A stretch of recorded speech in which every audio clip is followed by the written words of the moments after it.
வேலை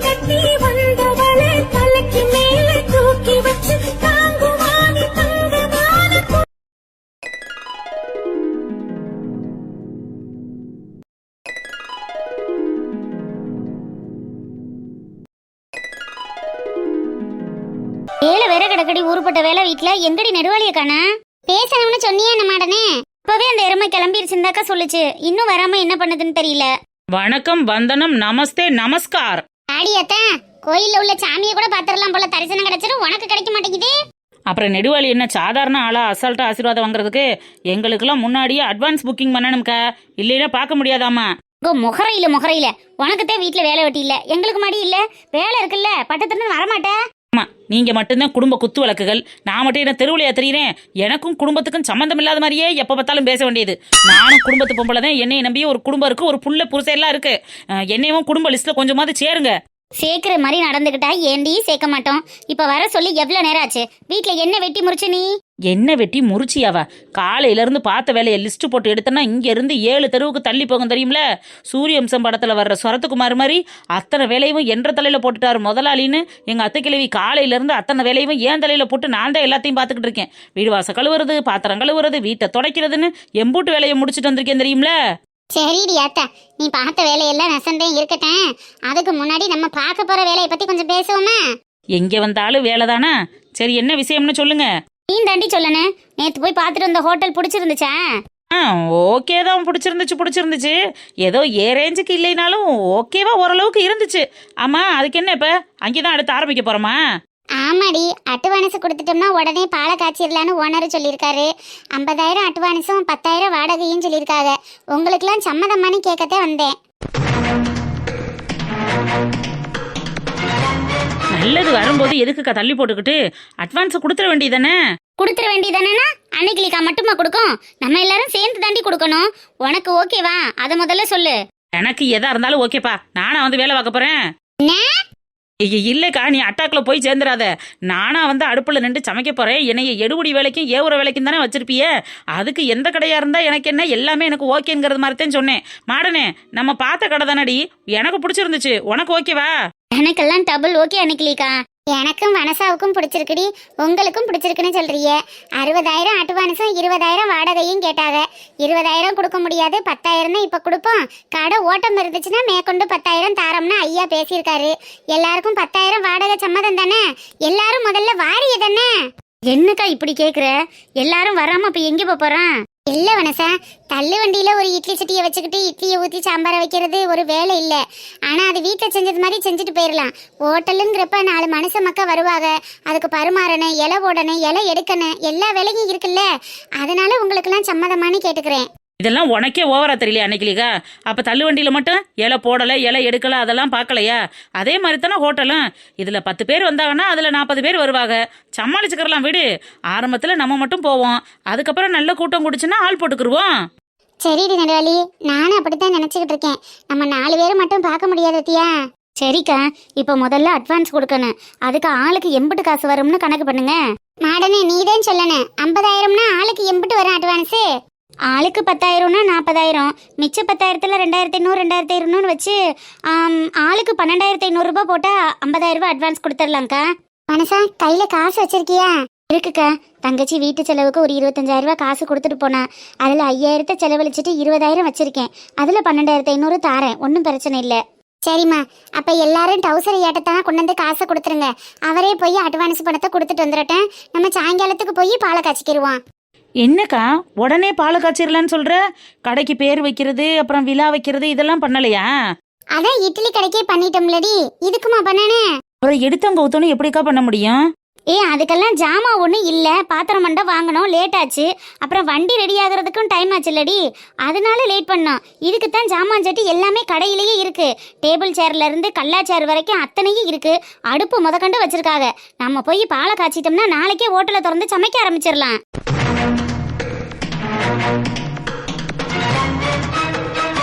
அட்வான்ஸ் கொடுத்து புக் பண்ணி வைக்கிறோம், அது ஓகே தான், நான் வேணான்னு சொல்லலை. ஏன்னா ஆள் கை மாறிடும், அதனால நம்ம புக் பண்ணுறோம். இன்னைக்கே பாலை காய்ச்சி அடுப்பை திறக்கணும்னா எதுக்குக்கா? எல்லாருக்கும் தெரியப்படுத்தலாம்ல. இல்லடி, சிம்பிளா பண்ணிடலாமேன்னு பார்த்தேன். சிம்பிளா பண்ணுவோம்க்கா, வேணான்னு சொல்லல. ஆனா அதை 4 பேருக்கு சொல்லாம கூட ஏன் பண்ணணும்? இன்னைக்கே ஆரம்பிச்சோன்னா யாருமே வரமாட்டாங்கல்ல. இப்ப என்ன தாண்டி பண்ணணும்னு சொல்ற? எதா இருந்தாலும் டைரக்டா சொல்லு. இல்ல, தள்ளுவண்டியில இட்லி கடை வச்சதுக்கே அன்னைக்கிளிக்கான ஆத்தனா பொறாம பிடிச்சிக்கிட்டு அந்த ஃபாரின் லேடி குஞ்சாயோட சேர்ந்துக்கிட்டு நம்மளை கூண்டோட அழிக்கணுமேனு வேரோட பிடுங்கி வீசினது மாதிரி வீசி எறிஞ்சால.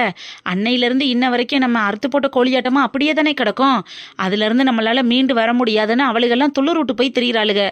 அவளுக மூஞ்சியில கரிய பூசுறது மாதிரி கடை திறக்கிற ஃபங்க்ஷனை கொஞ்சம் கிராண்டா பண்ணலாமேன்னு தோணுச்சு. என்னோட ஐடியா தான். உங்களுக்கெல்லாம் என்ன தோணுதோ அதை செய்யுங்க.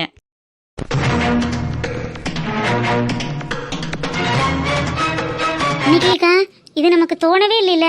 அன்னைக்கிளிக்கா, எனக்கும் நெடுவாளி சொல்றது என்னவோ ஓகேங்கிறது மாதிரி தான் தோணுதுக்கா. என்ன மாடன்னு சொல்ற? ஆமா அன்னைக்கிளிக்கா, உங்க அண்ணன் வீட்டுல ஷோரூம் ஓபன் பண்ண அன்னைக்கு என்ன நடந்துச்சு? இதே காசு இருக்கிறவங்களா இருந்தா அப்படியா பேசுவாங்க? காசு இல்ல, நம்ம கிட்ட வருமானம் இல்லைங்கிறதுனால தானே உங்க மைனி நாக்கு மேல பல்ல போட்டு அந்த வார்த்தை பேசுச்சு. இதே பணம் காசு இருக்கிறவங்க தப்பே பண்ணியிருந்தாலும் அதை வெளியே தெரியாத அளவுக்கு மூடி மறைச்சிருப்பாங்க. பணம் காசு இல்லாதவங்க எதுவுமே பண்ணலைனாலும் எப்படி வெளிச்சம் போட்டு ஊரை கூப்பிட்டு அசிங்கப்படுத்துறது மாதிரி படுத்துனாங்கல்ல. அவங்க முன்னாடி எல்லாம் நாங்க கெட்டு போகல, நல்லா தான் இருக்கோம்னு காட்டணும்னா அதுக்கு நம்ம கடையை பெரிய லெவல்ல கொண்டாடி ஆரம்பிக்கிறதா நல்லதுன்னு தோணுதுக்கா. ஆமா நிக்கலிக்கா, ஊருக்குள்ள களை எடுத்துக்கிட்டும் கருத எடுத்துக்கிட்டும் தெரிஞ்சுக்கிட்டு இருந்த நம்ம தள்ளுவண்டி போட்டு ஒரு கடை ஆரம்பிக்கணுமேனு இட்லி கடை ஆரம்பிச்சோம். அதுவே நம்ம வெற்றிக்கான முதல் படி. அதையும் தள்ளி விட்டு தகத்தெறிஞ்சு நம்ம வாழவே கூடாதுன்னு நினைக்கிறவங்க முன்னாடி கடவுளா பார்த்து நமக்கு ஒரு வாய்ப்பு கொடுத்துருக்காரு. அதை நம்ம கொண்டாடி ஆரம்பிக்கிறது தானே நல்லா இருக்கும். நீங்க சொல்றதும் சரியாத்தான் படுது. பிள்ளையவன் அதுக்குள்ள ஹாஸ்டல்ல சேர்த்து நானும் விட்டுட்டு வந்துடுறேன். நல்ல நாளா பார்த்து நம்ம கடையை ஆரம்பிச்சுக்கிருவோம். இன்னைக்கு அட்டுவானச கொடுத்து ஐயாட்ட சொல்லி புக்கு பண்ணி வைக்க சொல்லுவோம். எல்லாருக்கும் சரிதானே? எங்களுக்கெல்லாம் சம்மதம். உங்களுக்கெல்லாம் சம்மதம்னா எனக்கும் சம்மதம். நல்லபடியா ஊரை கூப்பிட்டு ஆரம்பிப்போம். சரியா? சரி வாங்க, வீட்டுல போய் வேலையை பார்ப்போம். மாடனே, ஐயாட்ட சொல்லி நான் காசை கொண்டுட்டு வந்து தரேன்னு சொல்லு. என்கிட்ட ஒரு 50 ரூபாய் பணம் இருக்குக்கா, அதை கொடுத்து நான் மாமாவை கொண்டு போய் கட்ட சொல்லிடுறேன். நீங்க எல்லாம் இருக்கும்போது பொறுமையா கொண்டு வந்து கொடுங்க, ஒரு பிரச்சனையும் இல்ல. சரிம்மா மாடனே, நானும் கிளம்புறேன். வீட்டுல வேலை கிடக்கு, போயிட்டு வரேன். சாமி முடனே. நானும் இந்த வாரேங்க்கா, வா போவோம். ஏ மாடனே, நம்ம மட்டும் இதுக்கு வேலை வெட்டி இல்லாத மாதிரி உட்காந்துக்கிட்டு வா, நம்மளும் போவோம். நம்மளுக்கு வேலை இருக்கு, சாமி பண்ணும்ல. ஆமா ஆமா, வா போலாம். வெற்றி கொடி கட்டு, மலைகளை முட்டும் வரை முட்டு, லட்சியம் வெட்டும் வரை எட்டு, படையெடு ரீட்டா, ஹலோ மேம், உங்களை பார்த்து எவ்வளவு நாளாச்சு. என்ன மேம், பார்லர் பக்கம் ஆளையே காணோம். ஷோரூம்ல ரொம்ப பிஸி ஆயிட்டீங்களா? கொஞ்சம் பிஸி தான் ரீட்டா, என்ன பண்றது, ஷோரூம் ஸ்டார்ட் பண்ணியாச்சு, அப்புறம் பிஸியா இருந்து தானே ஆகணும். சாரி மேம், என்னால தான் ஷோரூம் ஓப்பனிங்க்கு வர முடியல. ஒரு முக்கியமான ஃப்ரெண்டோட கல்யாணம், பிரைடல் மேக்கப் இருந்தது, அதனால என்னால அட்டென்ட் பண்ண முடியல. எதுவும் தப்பா எடுத்துக்காதீங்க. இட்ஸ் ஓகே ரீட்டா, உங்களை நான் எதிர்பார்த்தேன். பட் என்ன பண்றது, ஒரு மேக்கப் ஆர்டிஸ்ட், அதுவும் மிகப்பெரிய மேக்கப் ஆர்டிஸ்ட்னா சொல்லவா வேணும். அடிக்கடி உங்களுக்கும் ஆஃபர் வந்துட்டே இருக்கும். ஆஃபர் கிடைக்கும் போது யூஸ் பண்ணிக்கிட்டா தானே நல்ல விஷயம்தான். பட் பரவாயில்ல, இட்ஸ் ஓகே. மேம், இன்னைக்கு கிளீனப் மட்டும் போதுமா இல்ல எப்போதும் போல ஃபேஷியல் பண்ணிடலாமா மேம்? ஃபேஷியல் பண்றதெல்லாம் அப்புறம் இருக்கட்டும் ரீதா, முதல்ல என் கை காலுக்கு மெடிக்யூரும் பெடிக்யூரும் பண்ணணும். மெடிக்யூர் பெடிக்யூர் பண்ணி இன்னும் 1 மந்த் கூட ஆகலையே மேம், ஓகேங்களா? 1 மந்த் கூட ஆகல, ஓகே தான் ரீதா. ஆனா என்ன பண்றது, என் கையும் காலும் இருக்கிற லட்சணம் எனக்கே பிடிக்கல. டெய்லியும் வெங்காயம் உரிச்சு உரிச்சு என் கை நெகம் எல்லாம் பேந்து போச்சு. அவ்வளோ டஸ்டா இருக்கு. இந்த பாரு, என் காலெல்லாம் ஆபீஸ்க்கும் வீட்டுக்கும் நடந்து நடந்து காலில் பித்த வெடிப்பெல்லாம் வந்துருச்சு. ஓ மை காட், என்ன மேம் சொல்றீங்க? ஏன் ரீதா கேக்குற? என் வீட்டில் உள்ள வேலைக்காரி வேற அவங்க பொண்ணை பார்க்கணும்னு சொல்லிட்டு ஊருக்கு போயிட்டா. வீட்டில் உள்ள வேலை எல்லாத்தையும் இழுத்து போட்டு பார்த்துட்டு இருக்கேன். என்னால சுத்தமா முடியல. வெங்காயம் வெள்ளைப்பூண்டு உரிச்சு உரிச்சு என் நகம் எல்லாம் பேந்து போயிடுச்சு. எவ்வளோ அழகா வளர்த்து வச்சிருந்தேன் தெரியுமா, எல்லா நகமும் போயிடுச்சு. நெயில் கொஞ்சம் ரெடிமேட் ஏதாவது பண்ண முடியுமா?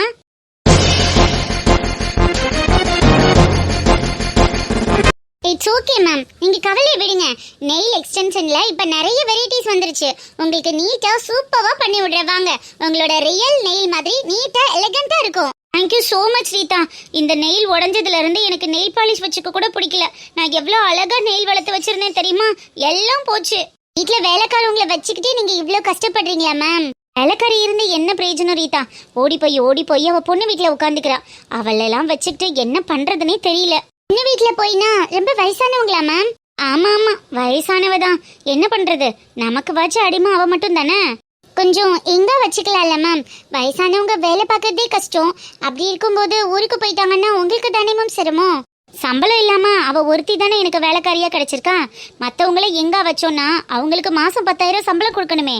அதுக்கு எங்க போறதுன்னு தான் யோசிச்சுட்டு இருக்கேன். புரியல மேம். என் மாமியார சொன்னேன் ரீதா, அவ தானே என் வீட்டுல சம்பளம் இல்லாம வேலை பார்த்துட்டு இருக்கா. அந்த கிளவி ஆனா ஊனா ஓடி போய் மக வீட்டுல உட்காந்துக்குது. போனா வந்தோன்னு இருக்க மாட்டேங்குது. நல்ல மக வீட்டுல போய் உட்காந்து மாசக்கணக்குல உட்காந்துருக்கு. என்ன பண்ணி தொலைகிறது? என்னால இங்க ஒரு வேலையும் பார்க்க முடியல. என் புருஷனுக்கு அவ புருஷனுக்குன்னு சேர்த்து வடிச்சு கொட்டி என்னால மாள முடியல பாரு. அதனாலதான் கையில உள்ள நெகமெல்லாம் பேந்து போச்சு. கால்ல எல்லாம் பித்த வெடிப்பு வந்துருச்சு. ஷோரூம் பாப்பேனா, வீட்டு வேலையை பாப்பேனா, இல்ல சமைப்பேனா? என்ன பண்ணுவேன் ரீதா, நீயே சொல்லு.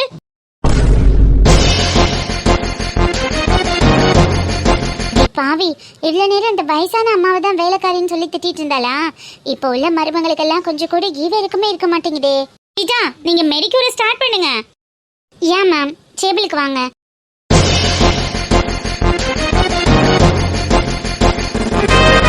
அப்பா அப்பா எந்திரிங்கப்பா, சாப்பிடலாம். அப்பா நீ என்னடா நேரத்துல இங்கே நிக்கிற? கடைக்கு போலையா? சாப்பிட்றதுக்கு வந்தேன்ப்பா. மணி 2 ஆயிருச்சுல. மணி 2 ஆயிருச்சா? மேகம் மூட்டமா இருக்கவும் நேரம் போறதே தெரியல. எந்திரிங்கப்பா, எந்திரிங்க, சாப்பிடலாம், எந்திரிங்க. சாப்பிட வாங்கன்னு கையில பை மாதிரி இருக்கு. என்ன பைடாது? பார்சல் சாப்பாடுப்பா, கடையில வாங்கிட்டு வந்தேன். கடையில வாங்கிட்டு வந்தியா? காலையிலயும் கடையில தான் தோசை வாங்கிட்டு வந்தேன், இப்பவும் கடையில சாப்பாடு வாங்கிட்டு வந்திருக்க. ஏன் உன் பொண்டாட்டி வீட்டுல சோறாக்கலையா? இல்லப்பா, ஆக்குறேன்னு தான் சொன்னா. அவ சமைச்சதை வாயில வைக்க முடியலப்பா, விளங்கவே மாட்டேங்குது. அதான் உங்களுக்கும் உடம்புக்கும் ஒத்துக்கலையா? சரி, அதான் கடையில வாங்கிட்டு வரலாமேன்னு. ஆக்குறேன்னு சொன்னவள நீ ஏன்டா மாட்டோம்னு சொல்ற? எது எப்படி இருந்தாலும் 4 நாள் பொழுதுக்கு உங்க அம்மா வர வரைக்கும் அசேஸ் பண்ணி சாப்பிட்டுக்குருவன்ல. அதை எதுக்கு நீ மாட்டோங்கிற? கடையில போய் காசு கொடுத்து வாங்கினா எம்புட்டுக்கு வாங்குறது? பரவாயில்ல, இருக்கட்டும்பா, நீங்க வாங்க சாப்பிடுங்க. கோடி கணக்கில் செலவு பண்ணி ஷோரூம் ஓப்பன் பண்ணிட்டு இப்படி கடையில் வாங்கி திண்டுக்கிட்டு தெரிஞ்சா எத்தனை நாளைக்கு திங்கிறது? எம்புட்டுக்கு உழைக்கிறது? உழைக்கிற காசெல்லாம் ஹோட்டலுக்கு தான் போக முடியாது. அப்புறம் ஒழுங்கா புத்திசாலித்தனமா பொழைக்க பாருங்க. அம்மா வர்ற வரைக்கும் தானேப்பா, நீங்க சாப்பிடுங்க, இந்தாங்க. அப்பா, அம்மா வர்ற வரைக்கும் ஹோட்டல்ல தான் வாங்கி தருவியா? உன் பொண்டாட்டி வீட்டில் இப்போ சோறாக்க மாட்டா. இல்லப்பா, அம்மானா உங்களுக்கு என்ன தேவைன்னு பார்த்து பார்த்து செய்வாங்க. அவ மத்தியானம் வச்ச கூட்டெல்லாம் நைட்டுக்கு தோசைக்கு தொட்டுக்கிறதுக்கும் சப்பாத்திக்கு தொட்டுக்கிறதுக்கும் வைக்கிறா. உங்களுக்கு உடம்புக்கு ஒத்துக்கிறாது இல்லப்பா. கொஞ்ச நாளைக்கு இட்லி தோசைன்னு நான் கடையிலே வாங்கி தரேன். அம்மா வந்ததுக்கு அப்புறம் பாத்துக்கறலாம். எனக்கு எதுவும் சரியா படல. என்னவோ நடத்துங்க. உன் பொண்டாட்டி நடத்துற நாடகத்தை மறைக்கிறதுக்கு நீ ஹோட்டல்ல வாங்கினோம்னு கதை சொல்லிக்கிட்டு தெரியற. நடத்து. எத்தனை நாளைக்கு எனக்கு தெரியாதுன்னு நினைச்சு நடத்துவியோ நடத்து. அப்பா, அப்படிலாம் ஒன்றும் இல்லப்பா, நீங்க சாப்பிடுங்க, மணி ஆயிடுச்சு. உனக்காவது சோறாக்கி வச்சிருக்காளா, இல்ல உனக்கும் ஹோட்டல்ல தானா? எனக்கும் பார்சல் வாங்கிட்டு வந்திருக்கேன்ப்பா, நான் சாப்பிட்டுக்கிறேன், நீங்க சாப்பிடுங்க. அப்ப 19 வீட்டுல யாருக்கும் சோறாக்கல. பாத்தியா உன் நிலைமைய? நொம்மா 4 நாள் வீட்டுல இல்லைன்னா கடையில இருந்து சாப்பாடு வருது. நாளைக்கே திடுதுப்புன்னு அவளுக்கு ஏதோ ஒண்ணு வந்து இல்லாம போயிட்டானா அதுக்கப்புறம் காலை முழுக்க ஹோட்டல் சாப்பாடு தானா?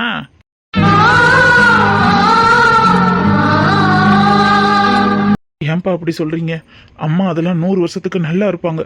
அம்மாவுக்கு ஒன்றும் ஆகாது. எத்தனை நாளைக்கு இப்படி சொல்லிக்கிட்டு தெரிய முடியும்? எங்களுக்கும் வயசாகுது, வருஷங்கள் கூடுது, நோய் நொடி வருது. எல்லாத்துலேயும் மீண்டு உசுரை பிடிச்சிக்கிட்டு இருக்கிறது உங்களை ஒரு நல்ல நிலைமையில வச்சு பார்த்து ஆளாக்கணுங்கிறதுக்காகத்தான். என்னத்தையோ முடிஞ்ச அளவுக்கு எங்களால் முடிஞ்சதை எங்கள் சக்திக்கு மீறினதை செஞ்சு கொடுத்துட்டோம். இதுக்கு மேலே நீ பொழைக்க வேண்டியது உன் பொறுப்பு. உன் பொண்டாட்டி வச்சு கேட்டுக்கிட்டு வீணா போகணும்னு நினச்சின்னா நீ ஒன்றும் இல்லாமல் போயிடுவ. ஞாபகத்தில் வச்சுக்க. சரி, பேசிக்கலாம், நீங்கள் சாப்பிடுங்கப்பா, பசியோடு இருப்பீங்க, மணி ஆயிடுச்சு. நீனே எடுத்து வச்சு சாப்பிட வேண்டியதானே? உனக்கு ஒரு தட்டு எடுத்துட்டு வந்திருக்கலாம்ல. நான் சாப்பிட்டுக்கிறேன்ப்பா, அங்கே போய் சாப்பிட்டுக்கிறேன். சரி, போ, நேராச்சு, போய் சாப்பிடு போ. நான் உங்களுக்கு தண்ணி எழுதிட்டு வந்துடுறேன், நீங்கள் சாப்பிடுங்கப்பா. தண்ணி உனக்குள்ளே தான் தூக்குச்சட்டியில் இருந்துச்சு, நான் எடுத்து குடிச்சுக்கிறேன். நீ போய் சாப்பிடு போ. ம், சரிங்கப்பா.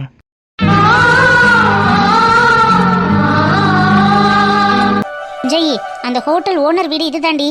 காலிங் பெல் அடிச்சு விடு, வரட்டும். நல்லா தெரியுமா லைலா, இந்த வீடு தானா? இதுதாண்டி, அதான் விசாரிச்சுட்டு வந்தேன்னு சொல்றேன்ல. காலிங் பெல் அடிச்சு விடு. நம்ம பிளான் ஒர்க் அவுட் ஆகுமா லைலா? அதெல்லாம் ஒர்க் அவுட் ஆகும். நீ ஏன் நெகட்டிவா யோசிக்கிற? காசுக்கு மயங்காத ஆளு யார்தான் இருப்பா? காசுக்காகத்தானே வாடகைக்கு விடுறாங்க. நீ முதல்ல காலிங் பெல் அடி, நான் பேசிக்கிறேன். ஓகே. யாரு? இந்த வரேன். ஹலோ, வீட்ல யாருங்க? இதோ வரேன். யாருங்க? யார் வேணும்? Hello sir, I am Khushbu. என்ன உங்களுக்கு தெரிஞ்சிருக்காது, பட் உங்களை எனக்கு நல்லா தெரியும். உங்க ஹோட்டலுக்கு பக்கத்துல சந்தோஷ் ரெசிடென்சின்னு ஒரு கன்ஸ்ட்ரக்ஷன் ஒர்க் போயிட்டு இருக்கு இல்லையா? அதோட ஓனர் என் ஹஸ்பண்ட் தான். உங்ககிட்ட ஒரு முக்கியமான விஷயம் பேசலாங்களா? யா மேம், ஷியோர், வாங்க, உள்ள வாங்க. நீங்க? நான் அவளோட ஃப்ரெண்டு லைலா. ஓ, வாங்க மேம், உள்ள வாங்க, நீங்களும் வாங்க. ஜெயி, ஆளு பார்க்க நல்ல டைப் மாதிரி தாண்டி தெரியுது. எப்படியும் பேசி பார்த்தோன்னா ஒர்க் அவுட் ஆயிரும். அப்படியா லைலா, எனக்கும் தோணுது. வா, ட்ரை பண்ணி பார்க்கலாம். வாங்க மேம், வந்து உட்காருங்க வாங்க. Thank you sir. It's okay ma'am. அந்த கன்ஸ்ட்ரக்ஷன் ஓனர் சந்தோஷ்னு கேள்விப்பட்டிருக்கேன். உங்க ஹஸ்பண்ட் தானே எனக்கு தெரியாது. அபார்ட்மெண்ட் மாதிரி தானே பண்ணிட்டு இருக்கீங்க? ஆமா ஆமா சார். அப்புறம் உங்ககிட்ட ஒரு முக்கியமான விஷயம் பேசிட்டு போலான்னு தான் வந்தோம். சொல்லுங்க மேம், என்ன விஷயம்? என் ஃப்ரெண்டு குஞ்சாயி ஃபாரின்ல பெரிய ஆளு, 2-3 கம்பெனி வச்சு ரன் பண்ணிட்டு இருக்காங்க. நம்ம ஊர்ல வந்து கம்பெனி வச்சு ரன் பண்ணணுங்கிறது அவளோட ஆசை. அதனால ஹஸ்பண்ட் ஒய்ஃப் 2 பேருமே இந்தியாவுக்கு வந்து இப்ப 3 மாசம் ஆகுது. நம்ம ஊர்லயும் 2 கம்பெனி ஓபன் பண்ணி நல்லா போயிட்டு இருக்கு. ஓ சூப்பர் சூப்பர் மேம். அப்புறம் உங்ககிட்ட இருக்கிற ஹோட்டல் மாதிரி அவளுக்கும் ஃபாரின்ல 2-3 ஹோட்டல்லாம் கூட இருக்கு. ஆனா அதெல்லாம் ஆள் வச்சு பாத்துக்கிட்டு நம்ம ஊர்ல தான் வந்து இருக்கணுங்கிறதுக்காக வந்திருக்காங்க. ஓ அப்படிங்களா? ஓகே சார், நான் உங்ககிட்ட டைரக்டா விசிட்க்கே வந்துடுறேன். நீங்க உங்க ஹோட்டலை விற்க போறதா கேள்விப்பட்டேனே. விற்க போறதா நான் யார்கிட்டயுமே சொல்லலைங்களே. வாடகைக்கு விட்டுட்டு ஃபாரின் போறதா தானே சொல்லியிருந்தேன். உங்களுக்கு யாரோ ராங் இன்ஃபர்மேஷன் கொடுத்துருக்காங்க மேம். நான் விற்கிறது ஐடியா இல்ல.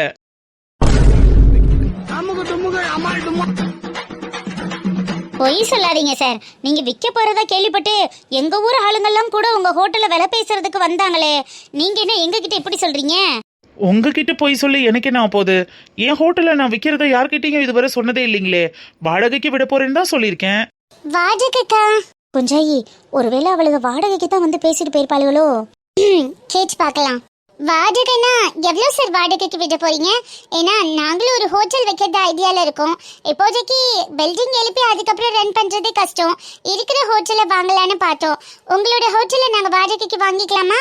சாரி மேம், நேத்தே ஒரு பார்ட்டி கிட்ட கமிட் ஆயிட்டேன். காலையில அவர் வந்து அட்வான்ஸும் கொடுத்துட்டு போயிட்டாரு. இன்னி யாருக்கும் பேச முடியாது மேம். சாரி.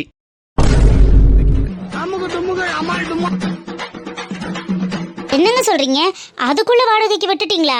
ஆமாங்க மேம், எனக்கு தெரிஞ்சவங்க தான் ஒருத்தர் வந்து அட்வான்ஸ் கொடுத்துட்டு போயிருக்காரு. ஒரு பெண்கள் ஒரு 4 பேர் சேர்ந்து கடையை ரன் பண்ண போறதா பேசியிருக்காங்க. லைலா, அவளுங்க தான் வந்து அட்வான்ஸ் கொடுத்துட்டு போயிருக்காளுங்க. அப்படின்னா அவளுங்க கன்ஃபார்ம் பண்ணிச்சாளுங்களா? அட்வான்ஸ் கொடுத்துட்டா உடனே கன்ஃபார்ம் ஆயிருமா? இரு நான் பேசுறேன். எவ்வளவு சார் அட்வான்ஸ் கொடுத்துருக்க போறாங்க? ஒரு 1000 ரூபாய் கொடுத்து புக் பண்ணிருப்பாங்களா? இல்ல மேம், நேத்து வந்து கன்ஃபார்ம் பண்ணிட்டு போனாங்க. இன்னைக்கு அந்த பெரியவர் வந்து 50,000 ரூபாய் அட்வான்ஸ் கொடுத்து புக் பண்ணிட்டு போயிருக்காரு. நாளைக்கோ இல்ல இன்னைக்கு ஈவினிங்கோ பால் காய்ச்ச போறதா பேசிக்கிட்டாங்க. சார், நாங்க ஃபாரின்ல பெரிய லெவல்ல பிசினஸ் பண்ணிட்டு இருக்கோம். இந்தியால வந்து பிசினஸ் பண்ணணும்ங்கிறது தான் எங்களோட எய்ம். அதுக்காக தான் ஃபாரின் எல்லாம் கேன்சல் பண்ணிட்டு இந்தியாவுக்கு வந்திருக்கோம். நீங்க கொஞ்சம் மனசு வச்சீங்கன்னா உங்க ஹோட்டலை எடுத்து ரன் பண்றதுக்கு எங்களுக்கு ஒரு வாய்ப்பா இருக்கும். ப்ளீஸ் கொஞ்சம் ஹெல்ப் பண்ண கூடாதா? சாரி மேம், நேத்து காலையில வரைக்கும் கூட கன்ஃபர்மேஷன் இல்லாம தான் இருந்தது. நேத்துமே வந்து கடையை பார்த்துட்டு சொல்லிட்டு போறேன்னு தான் சொன்னாங்க. ஆனா இன்னைக்கு வந்து பெரியவர் அட்வான்ஸை கொடுத்துட்டு போயிட்டாரு. எங்க அப்பாவோட நண்பரும் கூட. என்னால ஒன்னும் அவாய்ட் பண்ண முடியாது மேம், தப்பா எடுத்துக்காதீங்க. சார், உங்ககிட்ட நான் சுத்தி வளைச்சு பேச விரும்பல. ஓப்பனாவே விஷயத்துக்கு வந்துடுறேன். உங்ககிட்ட நேத்து வந்து கன்ஃபார்ம் பண்ணிட்டு இன்னைக்கு அட்வான்ஸ் கொடுத்துட்டு போனவங்க யாரும் வேற ஒருத்தவங்க இல்ல, ஏன் குடும்பத்தாளுங்க தான், ஏன் அண்ணன் பொண்டாட்டி தான். என்ன மேம் சொல்றீங்க? உங்க ஃபேமிலின்றீங்க, அப்புறம் திரும்ப வந்து நீங்களே கேட்டா எனக்கு ஒன்றும் புரியலைங்களே. ஆமா சார், நான் பொய் சொல்லணும்னு என்ன அவசியம் வந்திருக்கு? உண்மையாவே நேத்து வந்து பேசிட்டு போனவங்கள நாங்க கண்ணால பாத்துட்டு தான் இன்னைக்கு வந்திருக்கோம். அட்வான்ஸ் 50,000 சொல்லியிருக்கீங்க. மாச வாடகை எவ்வளவு சார் சொன்னீங்க? மாச வாடகை 20,000 ரூபா சொன்னேன். அவங்களால 10,000 தான் கொடுக்க முடியும்னு சொன்னாங்க. எனக்கு கடையை ஒரு நம்பிக்கையான ஆள்கிட்ட விட்டா போதும்னு 10,000க்கு ஓகே பண்ணிட்டேன். 50,000 ரூபாய் அட்வான்ஸ், மாசம் 10,000 ரூபாய் வாடகை. நல்ல வருமானம் வந்த பிறகு எக்ஸ்ட்ரா 10 ரூபா கேட்டிருக்கேன். ஆமா, உங்களுக்கு என்ன பிரச்சனை? சார், அவளுங்க எல்லாம் சரியான ஜுபா கொடு சார். ஆல்ரெடி தள்ளு வண்டியில இட்லி கடை போடுறேன்னு போட்டு அந்த இடத்துக்கே ஒழுங்கா வாடகை கொடுக்காம அந்த இடத்தோட ஓனர் இட்லி கடையெல்லாம் தூக்கி கடை சீச்சாரு. அவளுங்களை விரட்டி விட்டு ஒண்ணுமே இல்லாம உட்கார்ந்துருந்தாளுங்க. இப்ப திரும்ப உங்க கடையை வந்து வாங்க போறேன்னு பண்ணிட்டு இருக்காளுங்க. கண்டிப்பா அவளுங்களால இவ்வளவு பெரிய ஹோட்டல் எல்லாம் வச்சு ரன் பண்ண முடியாது சார். சாதாரண தள்ளு வண்டியே பண்ண முடியாது அவளுங்களுக்கு இவ்வளவு பெரிய ஹோட்டல் வச்சு ரன் பண்ண முடியுமா? ஆமா சார், என் அண்ணன் பொண்டாட்டி தான். ஆனாலும் உங்களை மாதிரி ஒரு நல்லவங்களுக்கு நான் உண்மையை சொல்லணும்ல. 10,000 இல்ல, அவளால 5,000 கூட வாடகை கொடுக்க முடியாது. அவ குடும்பமே சரியான அல்ப குடும்பம் சார். ஒழுங்கா கடையை திறந்து வச்சு வியாபாரம் பண்ண மாட்டாளுங்க. 4 பொம்பளைங்களும் கடைக்கு வரேன்னு வீட்டுல போய் இழுத்து போத்திக்கிட்டு கை வலிக்குது கால் வலிக்குதுன்னு படுத்துப்பாளுங்க. 2 நாள் கடை திறந்தா 4 நாள் கடைக்கு லீவ் விட்டுருவாளுங்க. என்னென்ன சார் வியாபாரம் வரும்? அதுல என்னென்ன சார் வாடகை வரும்? அதெல்லாம் வச்சு அவளுங்க வாடகை கொடுத்து கண்டிப்பா உங்க கடை ஃபிளாப்ல தான் முடியும். நீங்க அவளுகளை மாதிரி ஆளுகளுக்கு நீங்க கடையை விடுறதை விட என் ஃப்ரெண்டு மாதிரி ஆளுங்களுக்கு கடையை விட்டீங்கன்னா மாசம் 10,000 இல்ல சார், 20,000 கூட நீங்க சொன்ன ரேட்டை வாங்கிக்கிட்டு நீங்க பாட்டுக்கு ஜம்முன்னு இருக்கலாம்.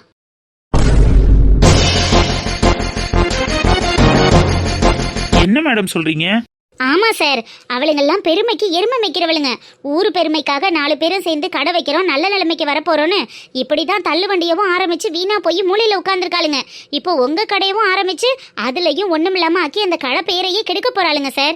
நீங்க குஞ்சாயி மாதிரி நல்ல பிசினஸ் உமனுக்கு அந்த கடையை கொடுத்தீங்கன்னா அவ உங்க கடையவும் டெவலப் பண்ணுவா, உங்க கடைக்கான பேரையும் டெவலப் பண்ணுவா. இப்ப இல்லைனாலும் நீங்க எப்ப வேணாலும் வந்து அந்த கடையில நீங்க பிசினஸ் ரன் பண்ணலாம் சார். நான் கொஞ்சம் உங்களுக்கு நல்லதுதான் சொல்றேன், பார்த்து யோசிச்சு பண்ணுங்க. ஓகே மேம், உங்களோட அன்புக்கும் அக்கறைக்கும் ரொம்ப நன்றி. நீங்க போயிட்டு வரலாம். என்ன சார் போயிட்டு வாங்கன்னு பொசுக்குன்னு முடிச்சிட்டீங்க, எங்களுக்கு எந்த பதிலுமே சொல்லலையே. நீங்க என்ன பதில் சொல்லணும்னு எதிர்பார்க்குறீங்க? அந்த உருப்படாத சோம்பேறிங்க கிட்ட வாங்கின 50,000 இருக்கு சார் நீங்க வச்சுக்கிட்டு. அவளுங்களெல்லாம் கடையில வச்சா கடையும் உருப்படாது, நீங்களும் விளங்க முடியாது. என் ஃப்ரெண்டு குஞ்சாயி நீங்க கேட்ட 20,000 ரூபாய மாச வாடகையா கொடுத்துருவா. அட்வான்ஸ் 50,000 கேட்டதுக்கு பதிலா 1,00,000 ரூபாயா கொடுத்துருவா. கடை நல்லா வியாபாரம் வந்துச்சுன்னா எக்ஸ்ட்ரா 10,000 போட்டு 30,000 கூட தர்றோம். உங்களுக்கு இவனால தான் சார் லாபம், அவளுகளால எந்த லாபமும் இல்லை. அதனால கொஞ்சம் யோசிச்சு பார்த்து நீங்க வாங்கின அட்வான்ஸை அவங்க கிட்டயே திருப்பி கொடுத்துட்டு நாங்க கொடுக்க போற 1,00,000 ரூபாய் அட்வான்ஸுக்கு ஓகே சொன்னீங்கன்னா இப்பவே செக் எழுதி கையில கொடுத்துருவோம். சாரி மேம், நீங்க சொல்றது கரெக்டா கூட இருக்கலாம். ஆனா வாங்கின அட்வான்ஸை திருப்பி கொடுத்தா அவ்வளோ மரியாதையா இருக்காது. நான் அந்த 3 பொம்பளைங்களுக்காக சொல்லல. அந்த பெரியவரே எங்க அப்பாவோட நெருங்கிய நண்பர். நாங்க சின்ன வயசுல எவ்வளவோ கஷ்டப்படும் போதெல்லாம் எங்க அப்பாவுக்கு நிறைய உதவி பண்ணியிருக்காரு. அவர்கிட்ட வாங்கின அட்வான்ஸை நான் திருப்பி கொடுத்தேன்னா எங்க அப்பாவையே நான் அசிங்கப்படுத்தினது மாதிரி ஆயிடும். அதனால இதை பத்தி எதுவும் பேச வேண்டாம், நீங்க கிளம்பலாம். சார் நாங்க இவ்வளவு தூரம் சொல்லி இருந்தும் நீங்க அவளுங்களுக்கு தான் கடை கொடுக்க போறீங்களா? அவங்களுக்காக இல்லை மேடம், அந்த பெரியவருக்காக நான் கடையை கொடுத்துதான் ஆகணும். லாபமோ நஷ்டமோ கொஞ்ச நாள் வச்சு பார்க்கட்டும். அதுக்கப்புறம் அவங்க எப்படி பழைக்கிறாங்கிறத பொறுத்து நான் ஏதாவது பேசி சமாளிச்சு அவங்களை அனுப்பிக்கிறேன். சார் இதுதான் உங்க முடிவா? ஆமா மேடம், நீங்க கிளம்புங்க. அமுகு டுமுகு அமால் டுமா அமுகு